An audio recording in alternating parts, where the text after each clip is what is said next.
two of our fans. This is EdChat with Danny. Tonight we have a very special guest, Leeann. She's here with us. Thank Say you for hello having me. to our two audience members. Okay, so today we're going to be talking about education through social media. What we've learned, how we can use it, IRL, in real life. So yeah. So the first week we talked about how to blog. So Leeann, what was your initial reaction? I've never blogged before, but I have kept a diary, so I felt like when I was blogging, it was kind of the same thing, but it wasn't personal. It was more towards an audience. So there are certain things you can't write, but it was hard to kind of create your blog and put it out into the world. I feel you. I think my initial reaction, I was super excited because I love to write. I always write things to myself, and I made a blog when I was little, on Blogspot. I hope it's not out there. I also made a blog in the summertime, and it was called Dennis Online. That's why my blog is called Danny Online. I never published it because it was really goofy. It was my favorite cartoon characters and stuff. And so I was really excited to start blogging because I'm I got something to say. So I was very excited. So what was your first blog post? I think it was your infographic, wasn't it? Yeah. My first blog post was about my infographic. Yeah. So basically my history of technology and social media, and I wrote about my first use of technology was a cassette player or a CD player, which I had, which I'm pretty sure not a lot of people have them now. Yeah. And then my first use of social media was when I was 12, maybe 13. But I really used it just for family. I didn't really post on it hey guys, let's hang out. No. I feel you. How does it compare to your last blog post? My last blog or post? Your latest one? It talked about our social media campaign that we put out, our Tamps on Camps. Tamps on Camps. So it's about our campus has condoms everywhere, yet we cannot find a single pad or tampon available for anyone to use. Condoms, you can find a handful, just grab them, but you have to go to the health center to find a free tampon, and even at that, they're not that great to use. Important. It's very important. My first blog post, I think, blog post was it was short, but it was kind of I feel all of my blog posts were a little bit angry because that one, I was dude, why do we have to monitor ourselves so heavily on social media in order to get a job? It's ridiculous. Seriously. It's I know that if I needed a job once I get everything I need to become a teacher, if I want to be one, then I know then I can get a job easily. And then also it's important to network on social media, especially on Twitter, because it's easy to directly contact an organization and be hey, what how do you feel about this subject? Or I think so too.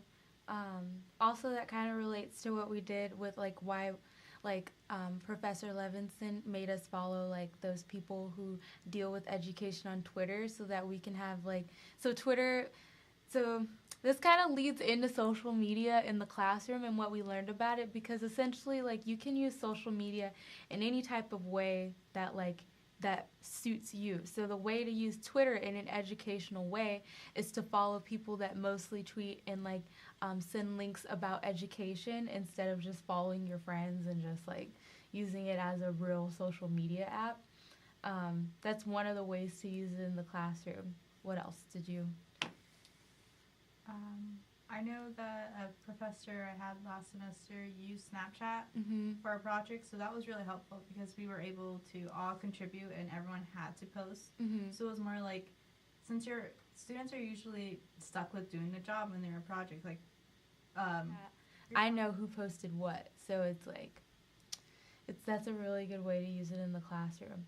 This also leads into our discussion we had in week 2 about open source education, which essentially is just like having a lot of, well, the specific case that we focused on was open source education, like in a college setting. So essentially, like it was like a college that has all resources free and available, or not really free, but like for a very very low price, and the price depends on which region you're in. So if you're in Africa, it might be about $50, but if you're in like the UK, it might be about $500, which is still affordable, but it's affordable for the region.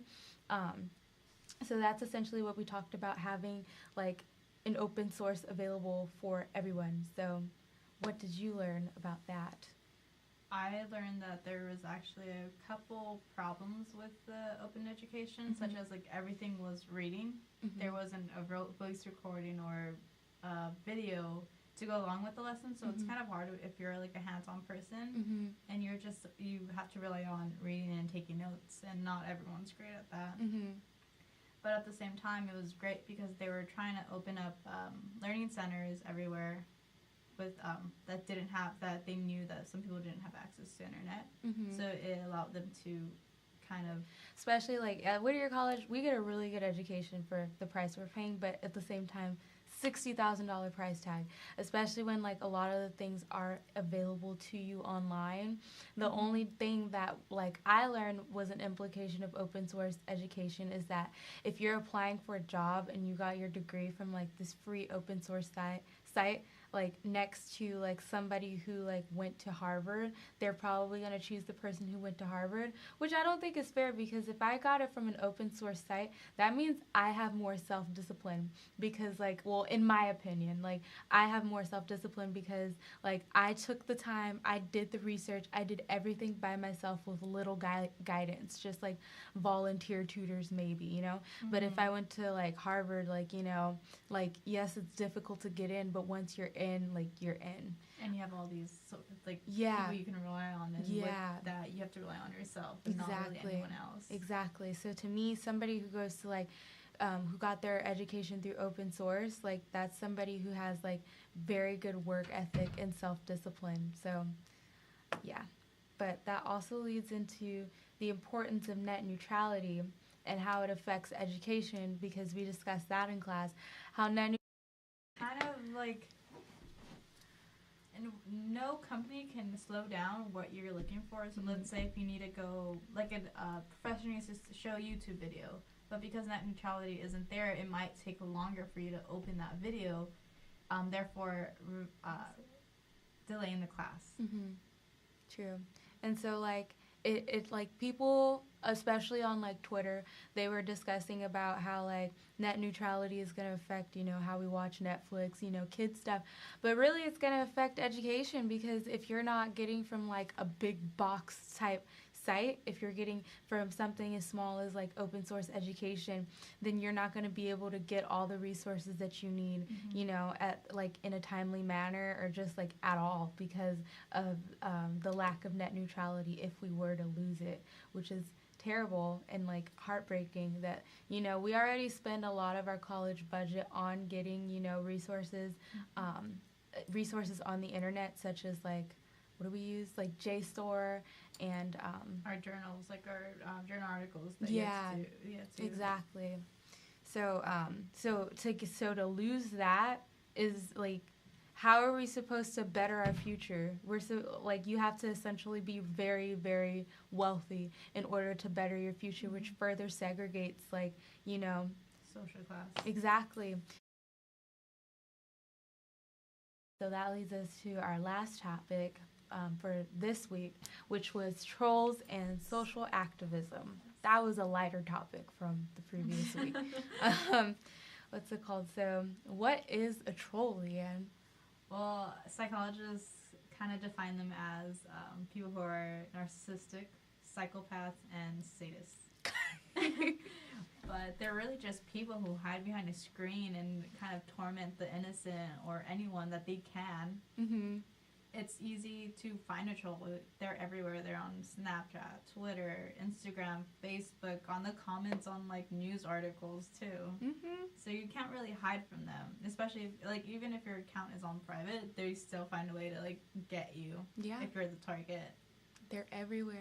And, like, I think it's crazy that psychologists label them as that when they're literally just regular people just going through stuff. It could be, like, the person in the next room. Like, I think how it affects education especially, it affects how children learn because we're not able to post things publicly in the fear that will, like, attract a troll. And on top of that, like, sometimes trolling can lead to, like, depression, anxiety, and stuff like that. And stalking, and if you're going through all that in your life, like at such a young age, mm-hmm. it really impacts you. Exactly. So like it really does affect education, even though you wouldn't think it would. It does. And then lastly, we talked about how to start a social movement. So we, Danny, I, mm-hmm.